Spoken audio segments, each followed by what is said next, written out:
금일 대중께서는 아시겠습니까?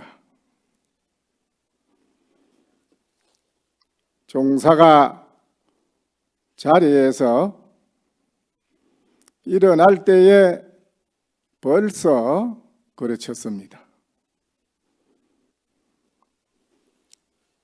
자리에서 일어나서 일보 이보를 걸어서 법상 위에 올라와서 앉은 것은 더욱 평지풍파를 일으키는 것입니다.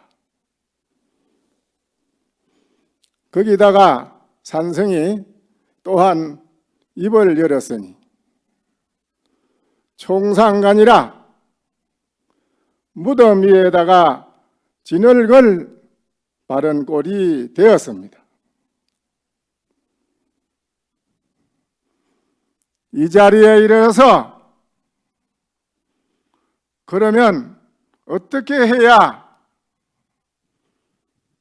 그르치지 아니하는 한글기가 있느냐 이 말입니다.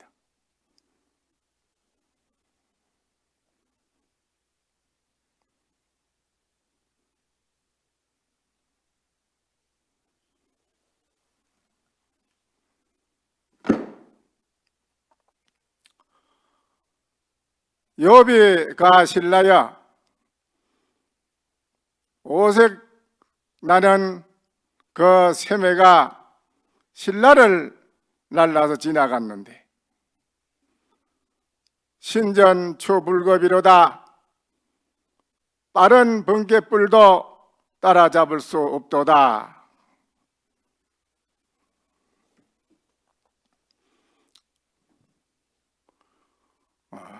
보통 사람이 잠잘 때에 꿈을 꾸면은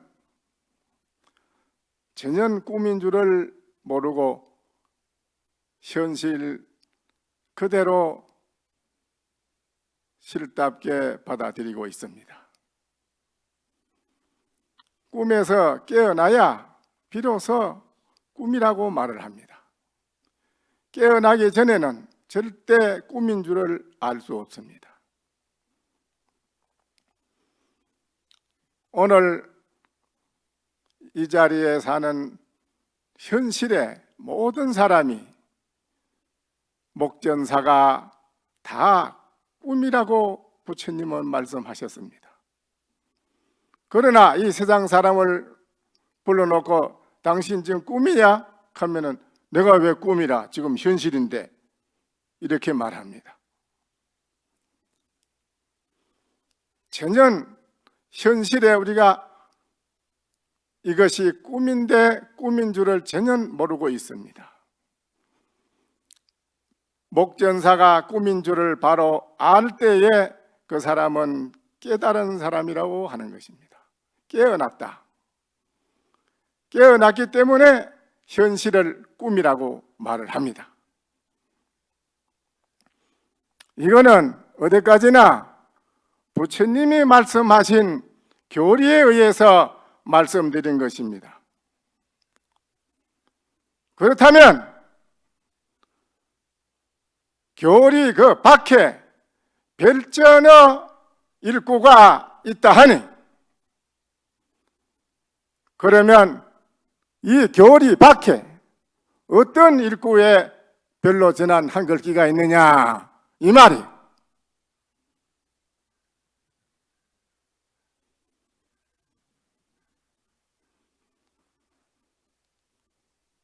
초원에 한 노파 할머니가 밤중에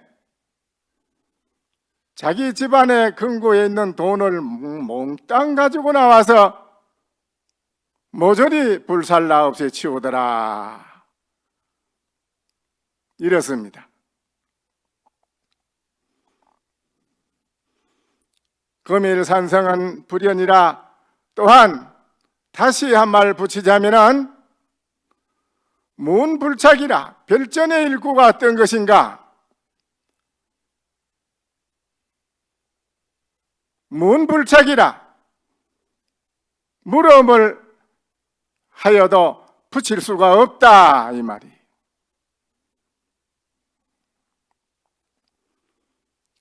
그러면 어째서 물음을 붙이지 못하느냐 이 말이에요. 배구는 천만리이기 때문에 그렇습니다.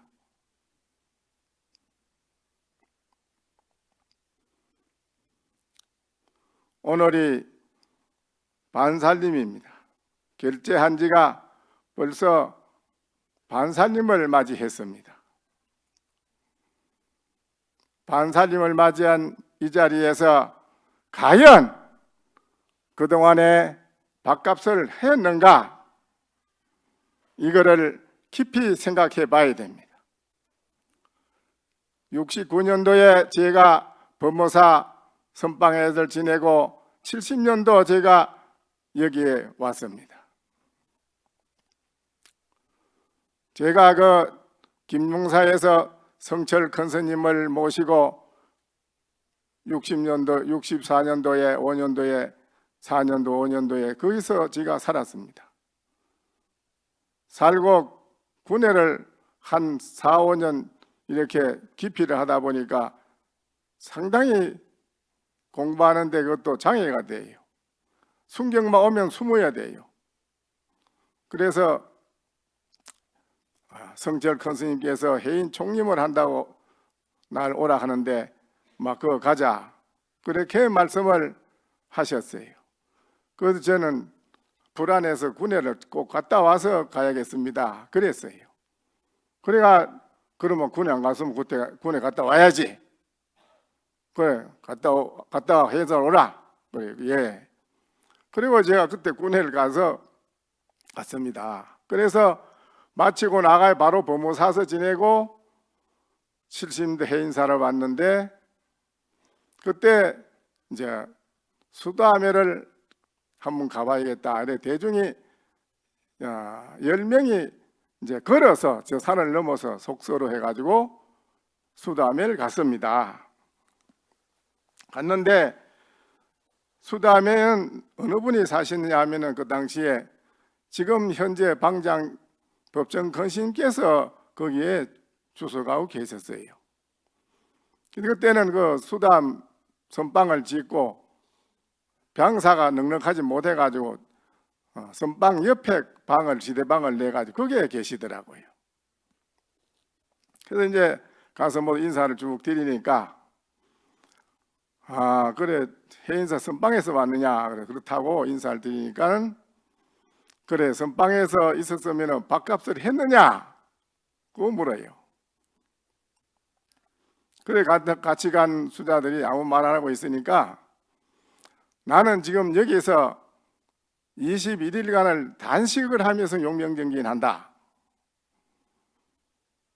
그래 이 시주밥을 먹고 정말 이 공부를 해야만은 그 빚을 갚는데 이 공부하지 않고 그냥 세월을 보낸다 하면은 나중에 가가지고 그 빚을 갚으려면은 그 빚값이라고 몇 생을 승부할 길이 늦어진다. 그 왜 그래 손해날 일을 왜 해야 되느냐? 정말로 이 시주밥이 무슨 줄을 알아야 된다. 그 말씀을 하시더라고요. 그때 그 같이 간 수자들이 저를 삼배 올리고 잘 알겠습니다. 그리고는 와가지고 여 위에 태설당이 가행 용명정진하는 했어요. 밑에 선열당에는 이제 12시간 하고 그리고 온 수자들이 전부 잠을 안 자고 용명정진을 하는 거라요. 용명정진을 한철을 잠을 안 자고 계속 열심히 그렇게 했는데 역시 한철을 용명정진을 그래 그 분심이 나서 그 여방장 스님의 그 정말 정신이 번쩍 나는 분심 나는 말씀을 해주셔서 가만히 생각하니까 큰일 났다 이거 이대로 그냥 지냈다가 내 인생이 이거 큰일 아니냐. 그래서 한철을 용명정진을 그때 하고 그때 또 방장스님께서는 잘한다고 그러면서 뒤에 조사전에도 막 누구 할 사람 있으면 해라 이래가지고 그때 또 다른 몇 사람이 또 조사전에서도 막 하고 이랬어요. 그래서 상당히 공부에 진전이 있었고 이익이 있었다라고 했었습니다. 이렇게 우리가 이 산중에 들어와서 총림이라고 곳곳에 있고 절을 해놓은 것이 뭘 하고자 하여 있겠습니까? 우리가 이 일 하나 해결하기 위해서 다 출가한 게 아닙니까? 과거에 총무원에 하루가 대처성이 나가고 하루는 비구성이 점령하고 이럴 때 그때 당시는 다 스님들이 자복 놓고 쭉 정진하다가 낮에는 자복이 많이 빕니다. 재무는 재무 일하러 가야 되고 총무는 총무 일하러 가야 되고 주지는 주지 일하러 가야 되고 종회 이장은 종회 이장하고 나가야 되고 자리가 쭉 많이 빕니다. 저녁에 오면 다 그 앉아 정진해요, 같이요. 뭐 이렇게 정진을 일상사를 근본으로 삼고 그렇게 살림을 살아갔습니다. 지금도 물론 해인 총림의 이렇게 소임을 맡은 제일 소임 맡은 분 누가 제일 애먹느냐? 주지 스님입니다. 어느 누구보다도 잠 못 자고 다리 피고 잠자지 못하고 고민하는 건 주지 스님입니다. 대중을 시봉을 해야 되니까요. 또 절에 조금이라도 뭐 일이 생기면 어떡하나 이런 여러 가지 많은 일체사를 걱정을 다 하기 때문에 참으로 주지 스님이 제일 많이 걱정하는 그런 것입니다. 그래 이제 이렇게 주지 스님이 다 이래 하는 것도 우리가 이 일을 일대사 이 일을 해결하기 위해서 그 일을 하는 거고 삼직도 그렇고 또 선언에 맡아 계시는 선원장심도 그렇고 또 이렇게 율주 큰 스님이 해인산에 계셔서 다 참 이 몰라 그렇지 과거에는 지월 큰 스님께서 모든 쓴소리는 돈 맡아서 다 하셨습니다. 나는 쓴소리만 하는 사람입니다. 그러면서 한낱이 듣기 싫어도 들어야 됩니다. 이러고 다 말씀하시고 잔소리 하셨어요. 그게 그렇게 좋더라고요. 누가 이렇게 해주시겠는가? 누구든지 달콤한 소리로 잘한다 잘한다 칭찬하는 건 좋아하는 분도 있겠지만은 그냥 가차없이 한마디 그냥 경책을 해주는 그런 말씀을 해줄 때 정말 그것이 너무 눈물이 흐를 정도로 감사하더라고요. 지금도 이렇게 해인사에는 또 율주 큰 스님 계시면서 제가 볼 때는 여러 가지로 대중들한테 이런 거 저런 거 율이 근본이니까요. 그게 중심이니까요. 자, 여러 가지 말씀을 잘 해주시고 저는 옆에서 보니 너무 참 좋더라고요. 그러다 또 선언에는 선언장 스님이 딱 앉아서 이렇게 선언을 대중을 위해서 다 여러 가지로 봉사를 잘하고 계시고 또 삼직 스님 그러시고 윤한 스님은 이렇게 양쪽에 왔다 갔다 하시면서 그 어려운 일을 다 맡아가지고 이렇게 큰 일을 해주시고 이런 거 해인사가 이렇게 너무 조용해요. 너무 편안하고 잘 돼요. 그래서 이 모든 것이 보면은 방장 큰 스님께서 그동안 오랜 동안 수행을 참 많이 하신 그 도덕의 그 기풍에 가풍에 법력에 의해서 다 이렇게 잘 되는 거라 생각을 합니다. 그러다가 또 선방에 이렇게 동당 큰 스님이 와서 정진을 또 열심히 잘해 주시고요. 이게 해인사가 이렇게 잘 될 수가 없습니다. 근데 이렇게 잘 되는 중에도 너무 잘 된다고 그게 머무르지 마라 했습니다. 문제가 없는 곳에서는 문제가 있게끔 만들어서 살아라 이런 말이 있습니다. 그게 무슨 말이냐? 너무 편안하고 조용하면 또 안 된다는 거예요. 공부에 손해가 난다 이거예요. 그래서 과거에 동산신 제가 모시고 살 때 그랬습니다. 너무 편한데 좋아한데 취하지 마라. 또 성철 큰 스님도 그 말씀을 또 하시더라고요. 너무 그런데 취하지 마라. 네가 정말로 분심이 나서 공부 잘하고 싶으면 스스로 잘못을 저질러서 대중으로부터서 큰 몰면을 받을 정도로 크게 꾸지람을 듣는 일을 당해야 다시 분심이나 공부할 수 있는 계기가 된다. 이런 말씀도 하셨어요. 그 사실입니다.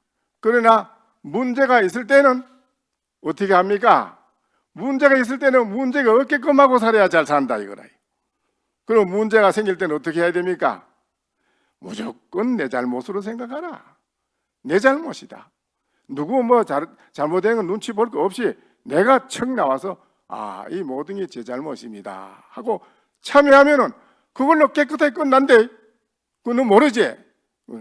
아유, 잘 알겠습니다. 이렇게 과거의 어른 큰 스님 때에서는 참 많은 것을 후학자에게 가르쳐 주셨습니다. 오늘도 우리가 현재 사는 대중도 마찬가지입니다.